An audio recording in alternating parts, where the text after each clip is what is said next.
wake me up to another good morning, time to go. Are you ready to explore God's wild and wonderful world? Welcome to the Nat Theo podcast. I'm your host, Erin Lynham. I'm a certified master naturalist, Bible teacher, and author, and I am so excited to dive into God's written word, the Bible, and his created world with you.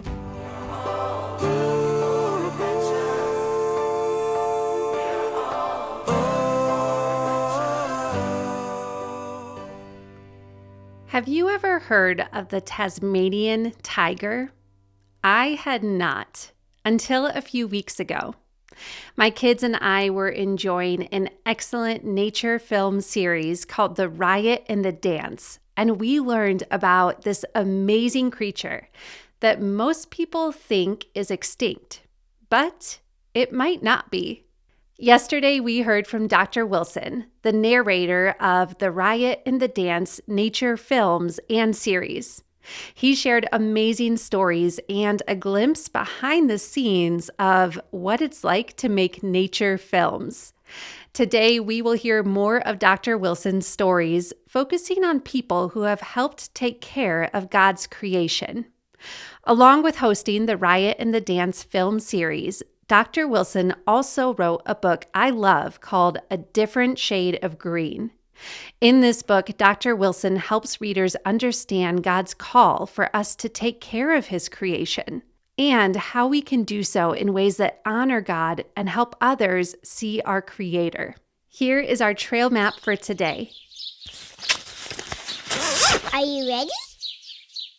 We are going to hear about a man who helped save elephants in Africa. And Dr. Wilson will help us answer the question, what does the Bible say about taking care of God's creation? We will learn, what does Psalm 104 say about God's wild and domestic creatures? We will also learn, what is the Tasmanian tiger, and is it extinct? And finally, we will discover how we can help take care of God's creation right now. Before we get started, let's thank our sponsor who made this lesson possible. CTC Math has helped my kids gain math confidence as they master skills and grow in their understanding, appreciation, and application of math. I love this because math is all throughout nature. As CTC Math helps my kids understand math, they better understand how God created so many things in nature. CTC Math has helped remove stress and frustration and made math fun for our family. Try CTC Math's simple and effective math program for kindergarten through 12th grade for free at ctcmath.com. Here is our trivia question. So Dr. Wilson will be sharing with us today about elephants. And our trivia question is, how much does an elephant eat each day? You can take a guess as to how many pounds of food or kilograms of food an elephant eats every day. And stay tuned to the end of our lesson to find out. Also, Nat Theo Club members, make sure to click over to the bonus video after this lesson and discover another amazing animal that is thought to maybe be extinct, but also still might be around, the ivory-billed woodpecker. Learn this bird's amazing story and the intensive search efforts to find this woodpecker. Let's welcome back Dr. Wilson.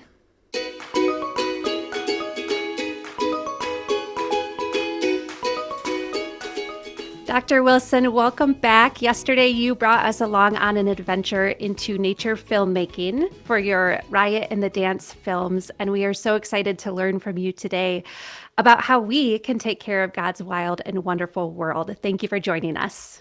Thank you. Thank you. It's great to be back again. Well, just like yesterday, I would love to start with a story because you have had amazing adventures in creation. So on episode 2 of the new Riot and the Dance nature film series, you shared about a man who helped save elephants in Africa. Can you share that story with us?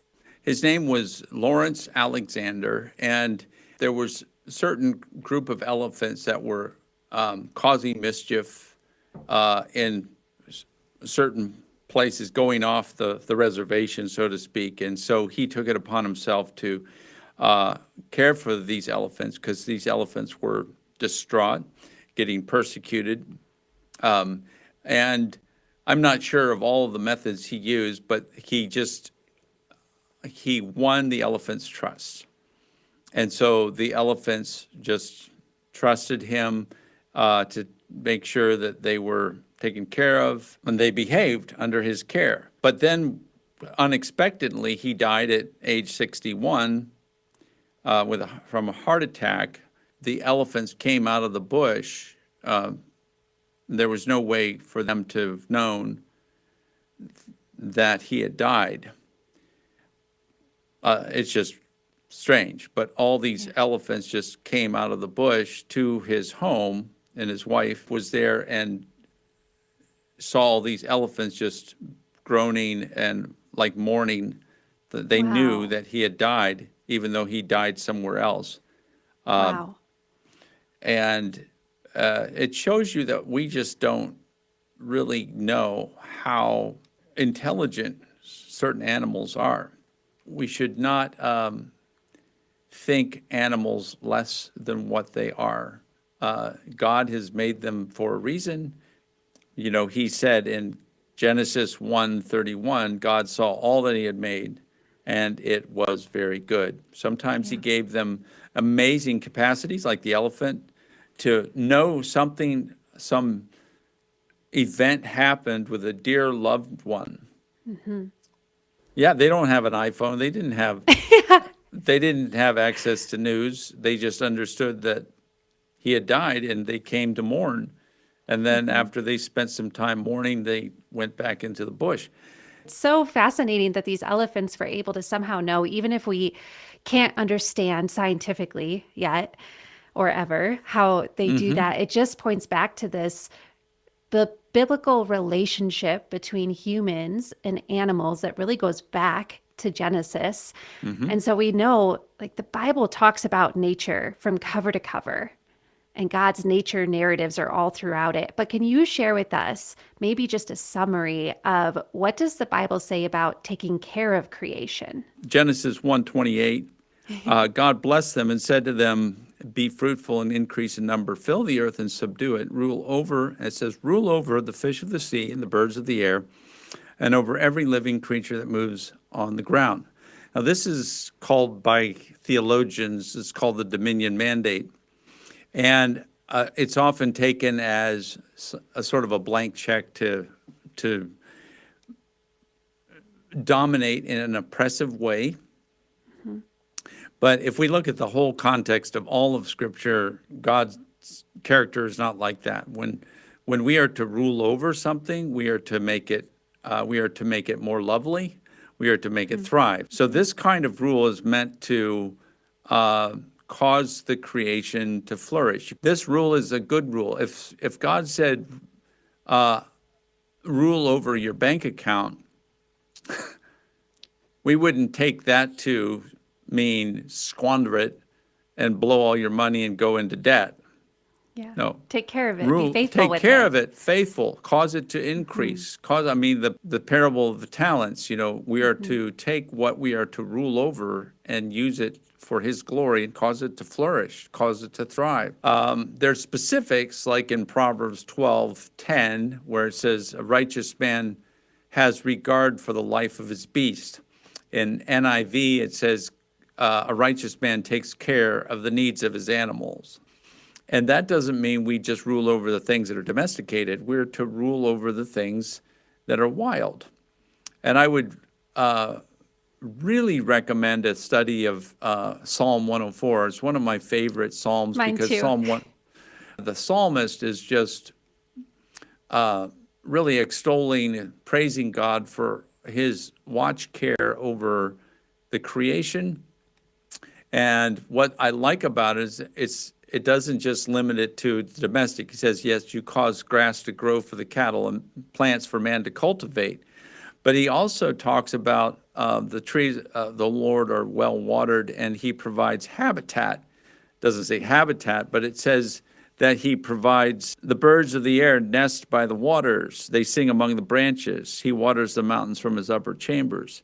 Farther on in verse 16, the trees of the Lord are well watered, the cedars of Lebanon that he planted. There the birds make their nests. Now these are not agricultural animals. These are wild animals that God is providing habitat for. I love this. The stork has its home in the pine trees. The high mountains belong to the wild goats. What? What do you mean? This is our world. We have to take up every last square foot of it for man's direct use. It's like, well, actually, if you read Psalm 104, the high mountains belong to the wild goats. I think of the So good. mid-Asia, the mountains up there and the Hindu Kush mountains and other areas in Central Asia, the ibex, Yeah. those mountains belong to the ibex, Yeah. Yeah. And well, it makes me think the of mountain goats here Yeah. in North America. It's like, good luck planting corn up there. I mean, no, this is their habitat. one of those other wild animals that you mention on your new series. It is in episode 3. And you introduced my family to an animal we had never heard about before, the Tasmanian tiger, which may or may not still be around. Can you share with us what that creature is and maybe about the guides that you mentioned in that episode and how they're helping to take care of them? I learned them first as Tasmanian wolf in the World Book Encyclopedia when I would go through and look at the animal section. In the animal section was called the Tasmanian wolf because it looks very dog-like. So it's sort of the dog version, the marsupial version of a dog, but it's not a dog, it's a marsupial. But it's a predator and it looks dog-like. But it has stripes on it. Kind of zebra striping, and I don't know, coyote size animal.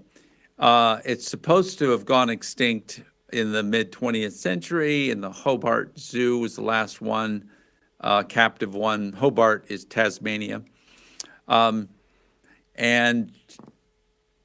it's been considered extinct for a long time, but there have been a number of sightings. Our guides when we were out there, and they took us to one of their outback houses where we were surrounded by forester kangaroos, and they were wild kangaroos, but we were scratching them, and they would come up, and he would throw pellets to them, and so they were used to people, and so we could enjoy the kangaroos and some other marsupials that would come in for the bonanza of food that they would be offering them. But we asked them about the Tasmanian tigers, said, what do you guys think? You guys are Tasmanian guides.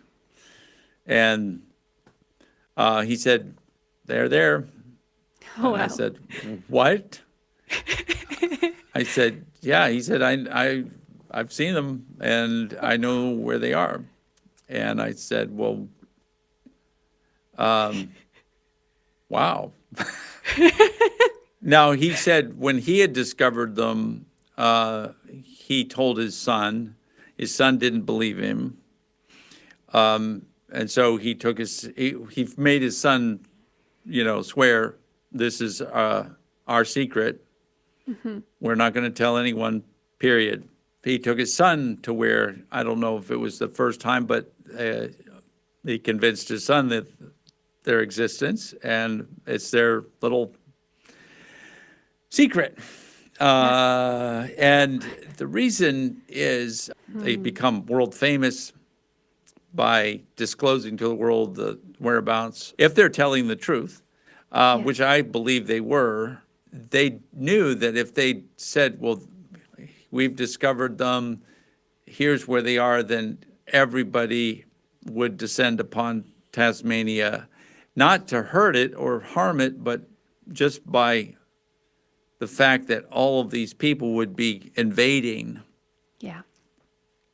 to to see this supposedly extinct animal is actually out there, they said it would just do more harm than good.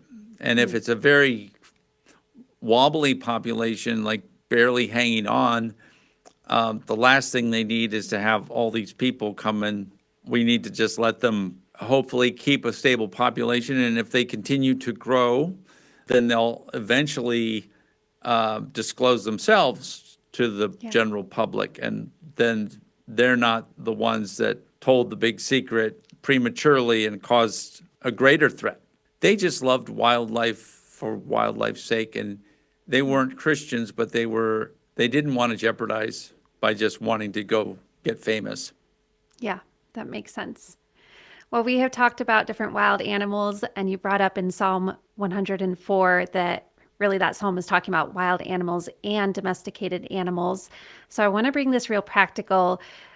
You wrote a book that I love called A Different Shade of Green, and it's really on this whole concept of taking care of God's creation in the way that he invites us to it in Scripture. And on page 34, you wrote that we should take care of the animals that we have, so whether it's pets or agricultural reasons, and that one way we can do that is becoming a student of what we own. Can you just explain, what did you mean by becoming a student of what we own?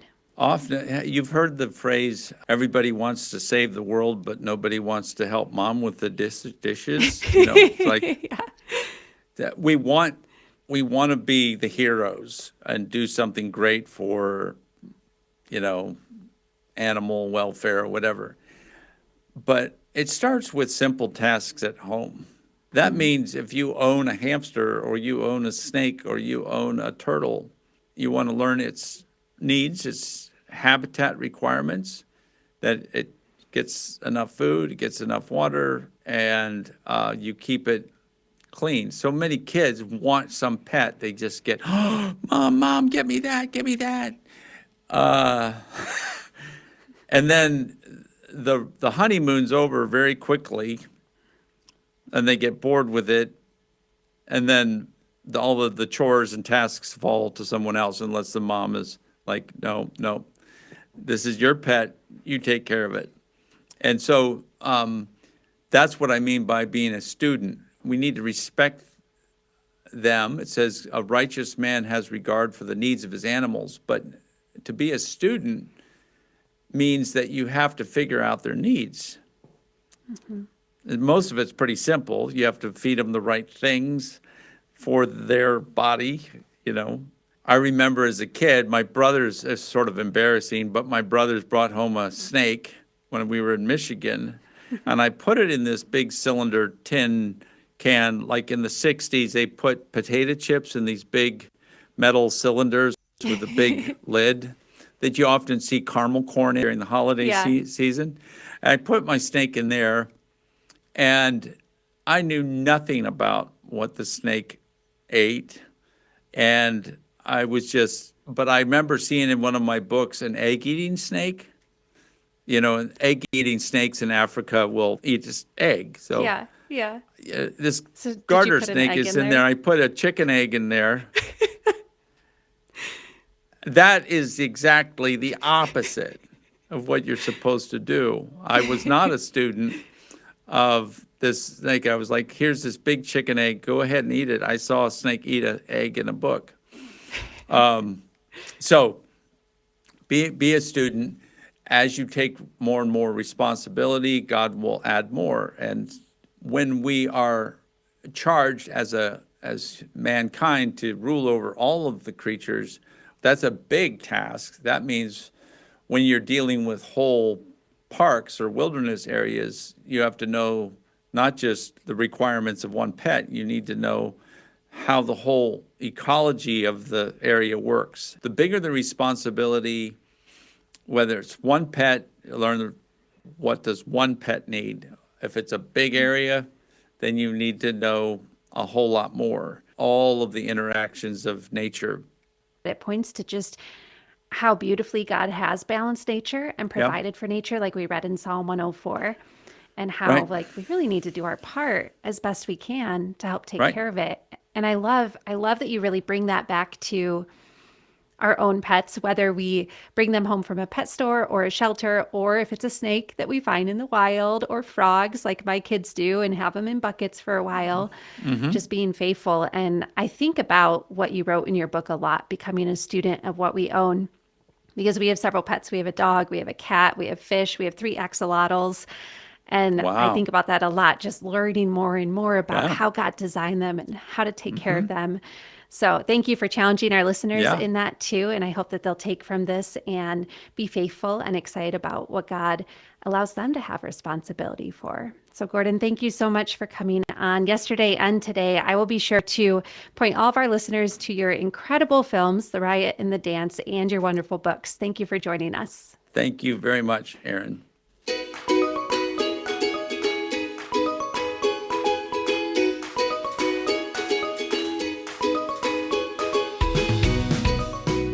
I hope you enjoyed that fun conversation with Dr. Wilson. You know, at times in the past, I have not done a great job of taking care of God's creation. Like when I was young and I had pets and maybe I didn't know how best to take care of them. I think about guinea pigs that I loved raising, but sometimes I would wait a little too long to clean out their homes that they lived in, and I could have done a better job. I also think of one time when I was given a turtle that had been taken from the wild. And unfortunately, I just had no idea how to take care of it, and it did not survive.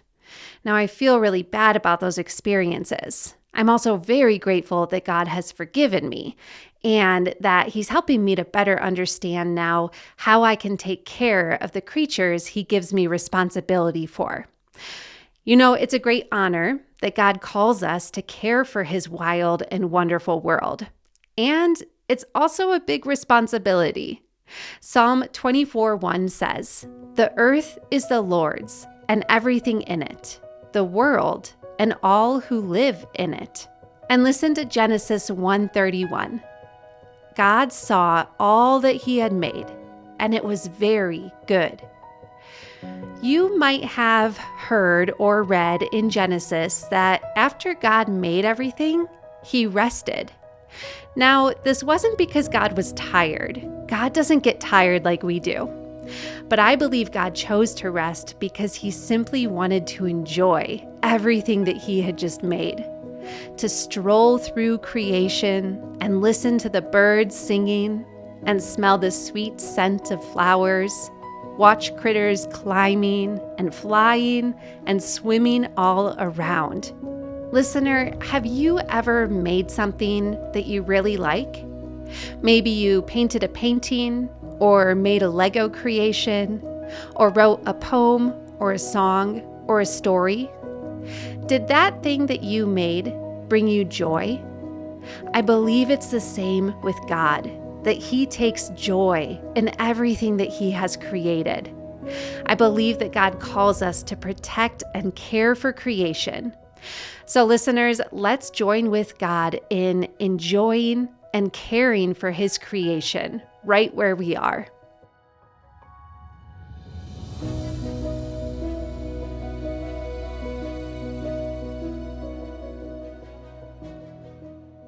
All right, it is time to answer a question from a listener. Here is today's question. My name is Atlas, and I'm 6 years old. I live in Italy, and I want to know, why do kids run so fast? That is a great question, Atlas. Why do cheetahs run so fast?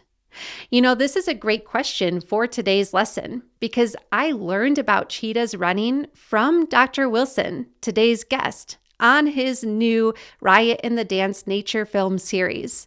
It was on episode 2. So if you have a chance, make sure to go and watch episode 2 of the Riot and the Dance. God built cheetahs to run very fast. In fact, cheetahs can run around 75 miles an hour. That is about 120 kilometers per hour. Cheetahs have lightweight bodies, long legs, a flexible spine and joints, and very powerful leg muscles, which allow them to have such amazing speed. Cheetahs use their incredible speed to catch prey or the animals that they eat. However, although cheetahs run very, very fast, they cannot run very fast for long. You see, they are sprinters, not marathon runners.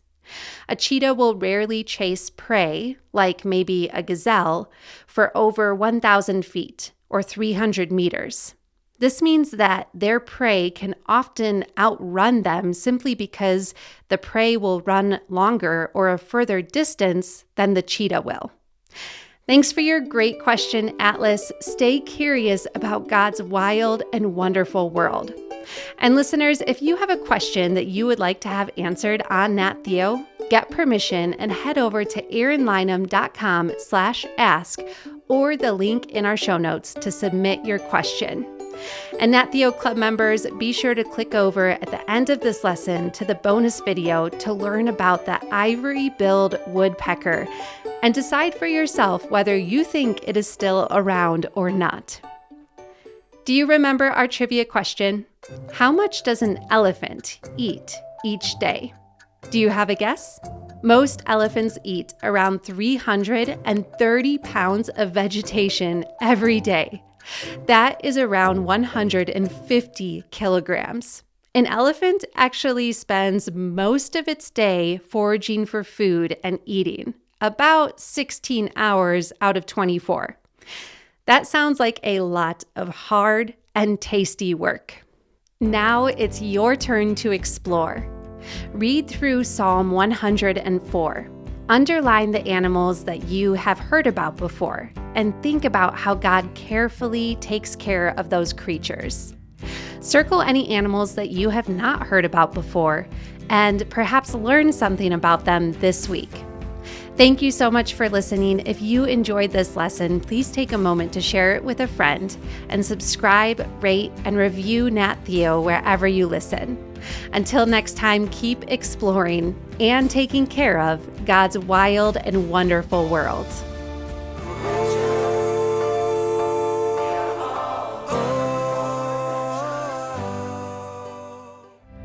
I think as parents, we assume that kids are going to just know the right way to do things. You have to teach them first and then train them by teaching them to do it over and over again until they actually get it. Imagine trying to teach your child how to tie his shoes without the practice principle. If the practice principle is vital for teaching such morally neutral task as tying shoes, how much more important is it for training children in Christ-like character? I speak to parents all the time who come up to me and they see what's happening, but they don't know what to do. And I just want to stand up and say, you can do this. Here is a solution. This is Yvette Hampton, host of the Schoolhouse Rocked podcast. Join us each week for a new episode as we offer encouragement and resources on biblical discipleship from popular speakers and authors, as well as parents just like you and me. Find out more at schoolhouserocked.com or listen anywhere you find your favorite podcast.